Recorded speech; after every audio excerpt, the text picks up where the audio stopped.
ગુજરાત સહિત દેશભરમાં અચાનક વાતાવરણમાં બદલાવ આવ્યો છે। દિલ્હી, ગુજરાતમાં કેટલીક જગ્યાએ પડ્યું છે માવઠું। હજુ પણ કેટલીક જગ્યાએ વરસાદ પડવાની આગાહી વ્યક્ત કરાઈ છે। પંજાબ, હરિયાણા, યુપી, રાજસ્થાનમાં વરસાદની આગાહી છે। આ તરફ પહાડી વિસ્તારોમાં પણ બરફવર્ષા થઈ રહી છે। જમ્મુ કાશ્મીર અને લદ્દાખમાં ભારે બરફવર્ષા જોવા મળી। હિમાચલ પ્રદેશ, ઉત્તરાખંડમાં પણ બરફવર્ષા છે। દક્ષિણ ભારતના રાજ્યોમાં પણ વરસાદ પડવાની આગાહી કરવામાં આવી છે।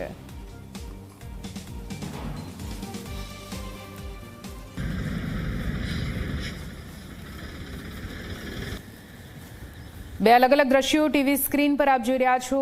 પહેલું દ્રશ્ય જોઈ રહ્યા છો જે ડોડા વિસ્તારના છે, જ્યાં ભારે બરફવર્ષા,